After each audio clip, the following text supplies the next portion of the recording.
Well,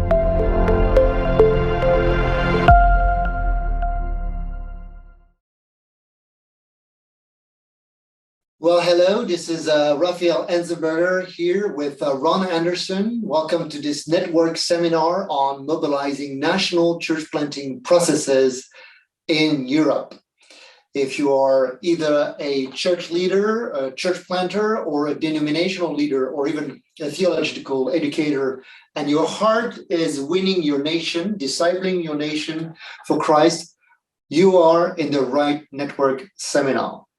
With my colleague Ron Anderson from the Lausanne Church Planting Issue Group and myself, we will show you an experience that has been happening on our continent, the old continent of Europe, how today 15 European nations are coming together on a regular basis and then talking about how they are creating a national process to win people for Christ, plant churches, and saturate every single places in the nation, whether geographical, cultural pockets, or ethnographic social groups.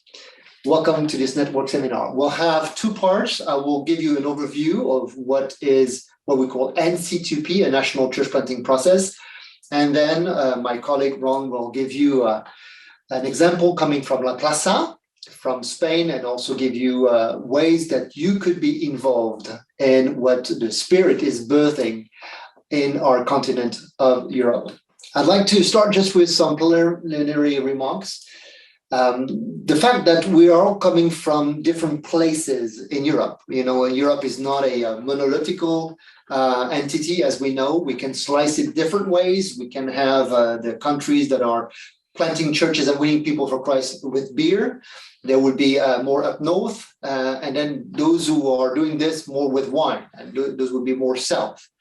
And then some raise the question, what about, you know, the Baptist? But that's another story. It's another network seminar. We're slicing it in a very different way. We're talking about here three different kinds of European countries. You have the no process countries. Basically, those countries are small evangelical presence, usually not a broad national initiative underway, that is not a consultation where different actors of the evangelical churches are coming together to think about how to win the nation for Christ. One example would be, for instance, French-speaking Belgium, where we're kind of finding ourselves in a sort of a deadlock, trying to bring all the actors around the table and then thinking about how we should move forward. The second kind of country we have in Europe is the unified process countries. And usually those are countries with a medium-sized evangelical presence. And here you have actors coming from different traditions in the evangelical faith, and then thinking and praying how they can reach their country and disciple their country for Christ. And in that category, we can put, for instance, Spain, France, and Norway, but also many others. And then you have the multi-process countries, and those are countries with a larger evangelical presence. And here it's sometimes very challenging to bring the different leaders around the table and agree on the one single process. Usually it's a waste of time. People think that there's already so much going on. Why should we agree on just one way to approach the nation? But other countries like Germany and the UK are moving still into this idea of multi-process and yet unified with multiple synergies. So you're listening to us. Where are you? Where are you? Are you in a no-process country? Are you in a unified process country or a multi-process countries? Whether you're in one or the other, NC2P, the National Church Planting Initiative or process, is still for you. And there are ways you can actually make it work. I'd like now to move towards the definition of what we're talking about. The goal of a national church planting process in a given nation is to work towards a reality in which the majority of the evangelical church in the country cooperates with one another for the purpose of discipling the nation through seeing churches multiply in all of the nation's geographic, ethnic, and cultural spaces. And here, all those who come from the previous century, they say, wait a minute, we heard that before. Yeah, the idea of discipling a nation being a political, a geopolitical entity, that goes way back in the 1970s.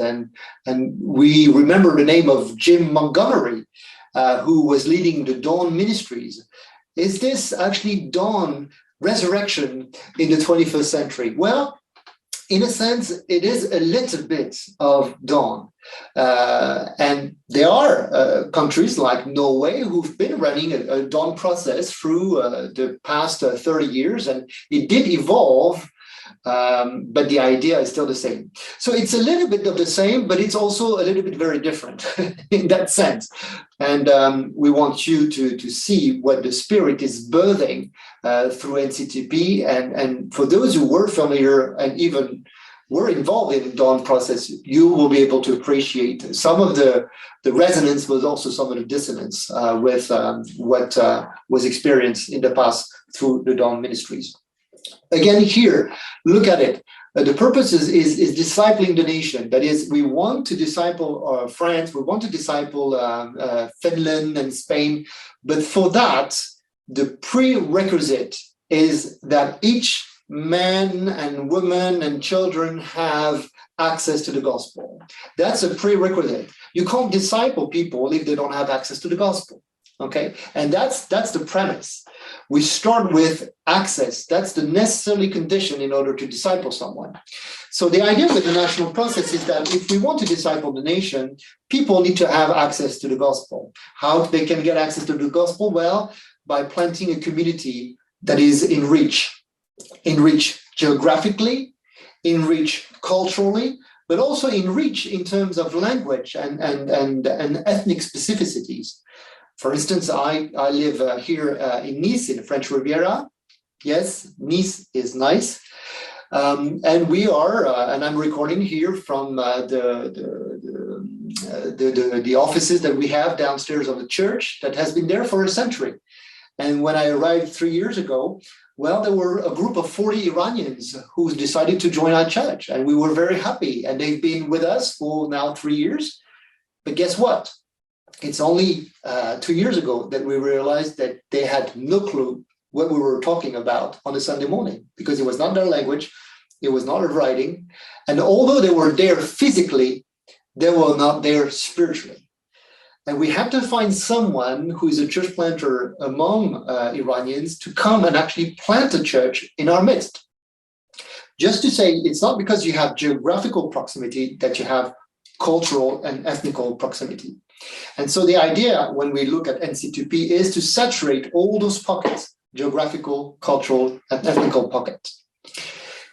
How do we get there? Well, it is propelled through the vision casting of moving towards consensus building and momentum in new strategic activity, pushing leaders to come together until we reach a tipping point that will result in measurable progress in church planting through evangelism, winning people for Christ. Again, the idea is discipling the nation. We need to have close proximity of the gospel. That means at some point, if we want to measure the impact, we need to see people coming to Christ in places where the church was not, in cultural pockets where the churches was not, and among people group where the gospel was not present. That's the only way we can actually measure that. And we talk about winning people for Christ because we're not looking at transfer growth. You know, sometimes church planting has been criticized as being just marketing out there to steal sheep from one flock to the other. No, NC2P is committed to evangelism because it starts with evangelism and then disciple making and then building of congregation. Of course, revitalization is also part of the process because there are some churches that can win, again, people for Christ being revitalized. So everybody should be concerned with this. How do we measure the tipping point? Well, we see the tipping point happening in any given country where there's net growth in new churches, net growth in total church attendance, and then cooperation of the majority of denominations. And here we're talking about 70%. So when we see new churches, new people coming to Christ, and then about 70% of collaborative strategies among denominational leaders, you say, hey, we've reached a tipping point. And we get to the tipping point, we're excited because we are gaining ground and more people have access to the gospel. How do we get to that reality? It took us about 10 years to think through some empirical studies and also missiological reflection on this. And we found that the way it works in Europe is to bring four missional components online. The first missional critical component that we need to bring online is leadership. Think about John Knox. John Knox, was famous for his plea to the Lord, "Give me Scotland or I'll die." And so we're looking for those John Knoxers, those leaders in nations who are looking at the big picture, discipling their nation, and then craving to bring more people around the table to face the challenge. So we need a face. We need a leader. We also need motivating information and communication, what we were calling previously in Dawn, harvest field versus harvest force. Where is the church not? Where is the church?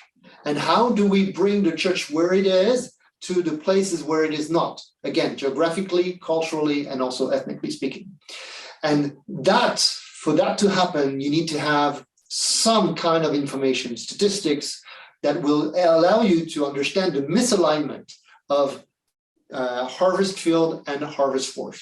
Also inspiring stories about what is happening and how people are coming to Christ and how the nations are coming together. Third missional component that you need to bring online is a gathering place, a place where you talk about those things. How are we doing in terms of discipling the nation? It can be done at the national level, but it can also be done at the city level and the regional level.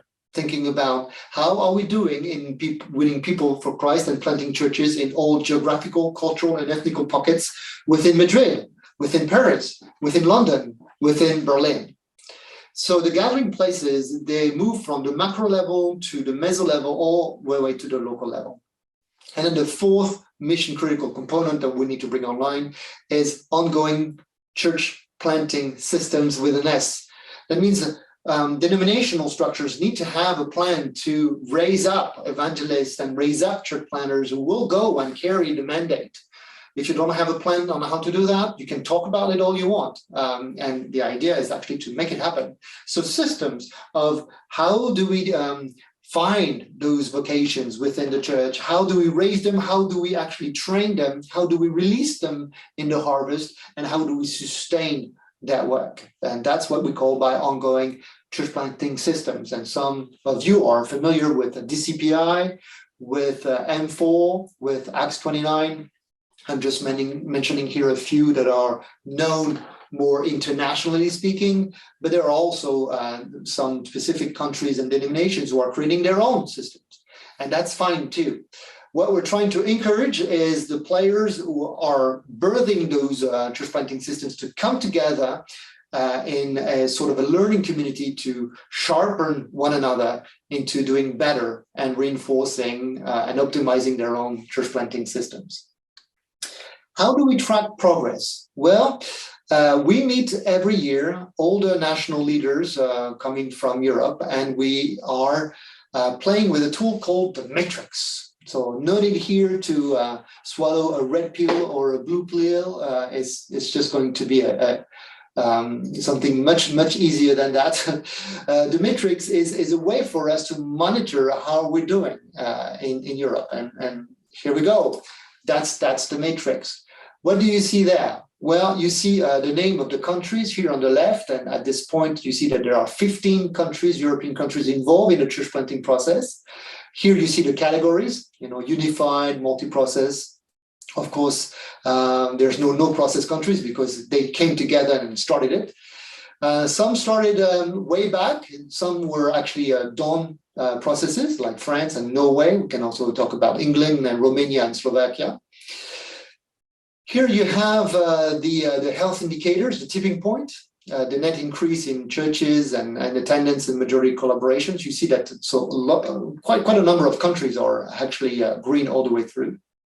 And then here you have the four missional component that we talked about.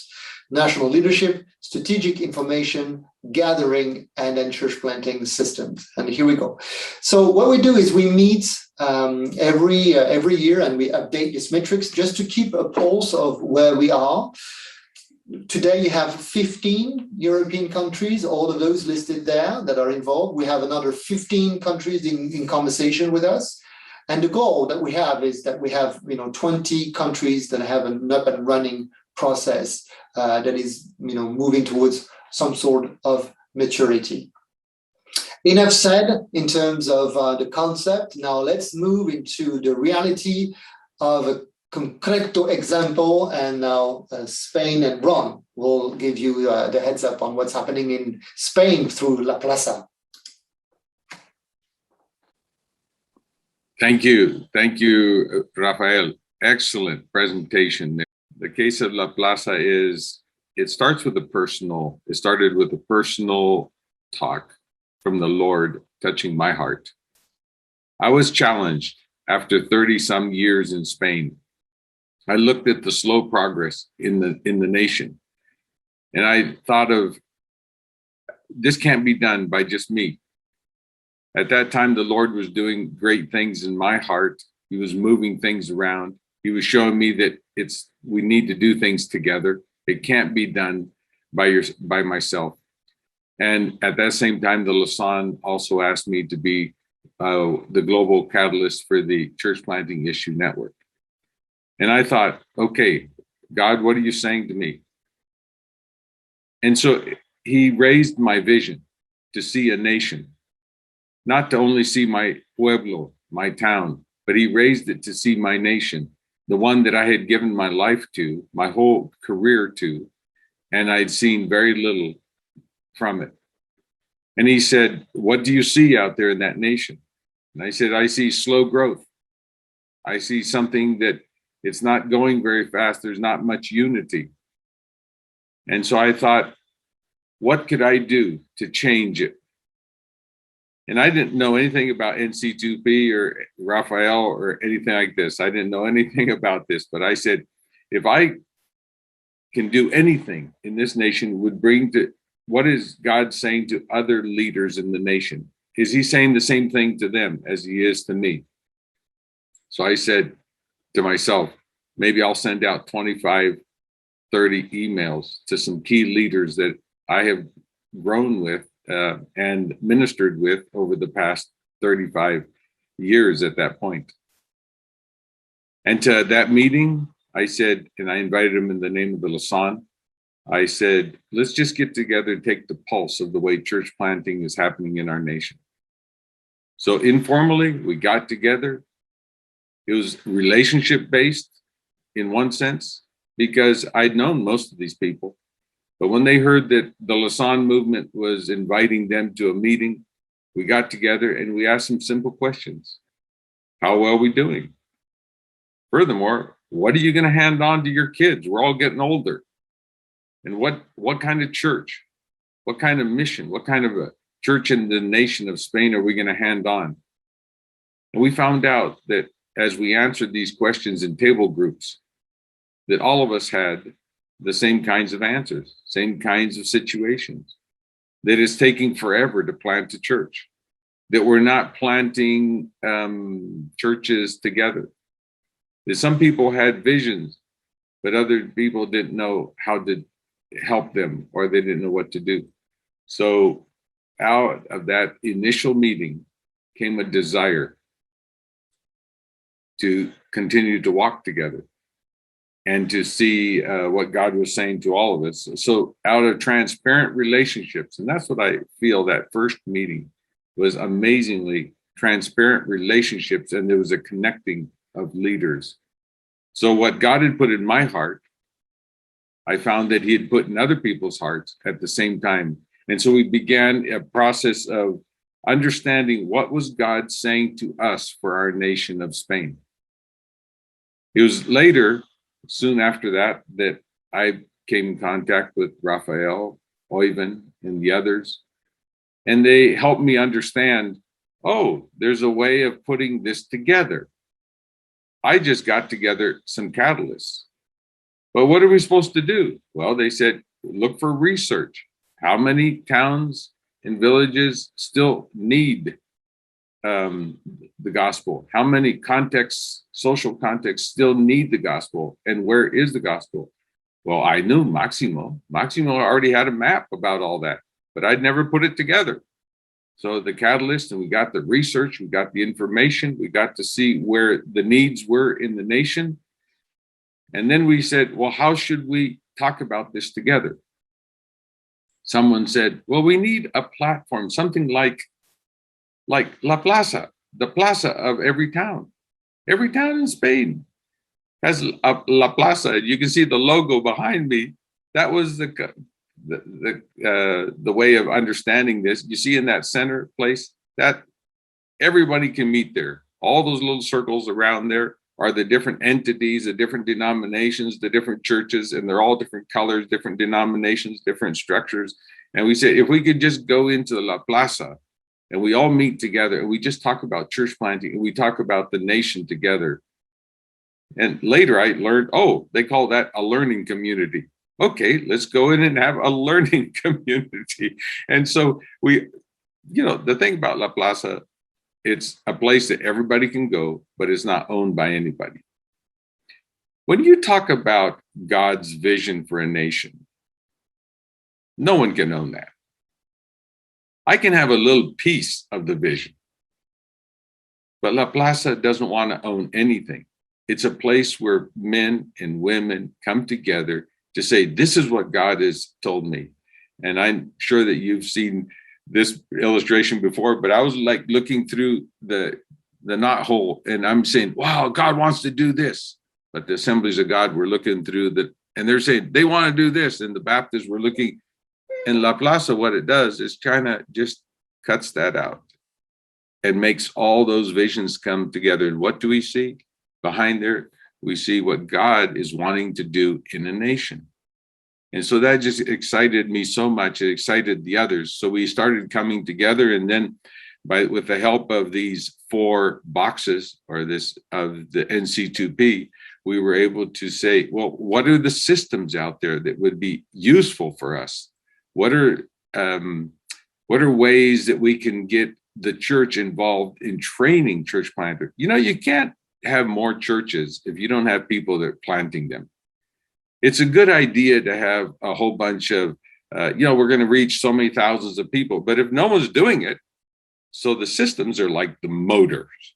They're the motors. They're the ones that move it forward. And we can have the catalyst together. We can have the research done, we can have the gatherings, and we can have all this, but unless there's the motors. Well, there's several motors. The Assemblies of God use a motor called Multiplication Network, and they started training about 100 church planters a year from their churches, and they recreated the whole idea of church planting. The Baptists got on, and the Brethren Assembly. And, over half of the churches in Spain are independent churches. So we had to get them on board and give them a motor. How can we just keep multiplying church planters and the concept of church planting? And there's the motor that pushes us forward. But we were in Madrid, and we would bring all the people from around, the catalysts from around the nation to Madrid. Well, we're saying, we're not going to convert Spain from Madrid. So we decided we needed to go regionally, get it closer to the people. And there's where our brother Guillem from Barcelona, he said, we want to have La Plaza Barcelona or Catalunya. And I said, praise the Lord. And we didn't have this organized. It was God moving in people's hearts. And now we want to start La Plaza Madrid. And how are we going to reach the whole city of Madrid? And we have La Plaza in the País Vasco, up in Bilbao. And where local people, leaders, catalysts come together and they decide what are the critical needs in their region. And then they decide how they're going to reach that together. So that was the regionalization. We also found that there's another way of doing this, is there are people interested in cities. And so we'd get them together around tables in La Plaza to talk about cities, and others intercultural church planting. And we've had conversations around that. We've had conversations about young people being church planters. So anything to bring people together. See, it's in God's heart to do this together. And so we felt our job is just to bring them together and to be able to share it with them. And so that's been the story about the last 7 years. We've been working on La Plaza. We still have a long ways to go. And now Exponential has come out with an idea. Well, we can have round tables. Well, La Plaza said, welcome in, and we're going to host Exponential. Because Exponential is a great way of bringing new people together to the table and being able to share together around collaboration, around making common visions and using systems and sharing that. And so it has been a useful tool in Spain to have La Plaza. We're still learning how to do it, but we're making progress little by little. So maybe the question comes up at this point is, so where are you in the process? And first of all, is God really touching your heart to see the nation? Has he put that in your heart? Has he lifted your level of vision to see not only your village or your area, but to see the nation? Are you the John Knoxer? Or do you want to know who the John Knoxer is? Do you want to be a part of the vision? So I think that's where it starts. If that's what's in your heart to do, the next step is relationally go look for other people that are like-minded people. This isn't a program. This is not a program. This is a platform. And maybe one of the hardest things for people to understand about this is that this isn't a program. We work organizationally so often. And a top-down organization or a bottom-up organization. No, this is the meeting of hearts and minds together. And we come together and we discuss relationally together. Based on relationships, we discuss what is God saying to you? And together we learn of best practice of what we can do to reach a nation. So if God has put this in your heart, and I encourage you to look for others, because God has already put it in other people's hearts. But now come together, begin to pray together, begin to develop relationships, and begin to share your common visions and then your systems, and it will propel the planting of churches in your nation. So thanks for joining us. And we look forward to talking about this in the question and answer period. Just wanted to share the screen here also as a resource for you to go to nc2p.org. It's a website where you will hear again the story of La Plaza, but also stories coming from Norway and Spain. Please don't hesitate to come and visit this website, and you'll have again the 4 missional components that we talked about, and then all the best stories about how the process is going in Europe. It's an excellent place also to get started. And just to finish off, you can also connect with me at churchplanting@lausanne.org.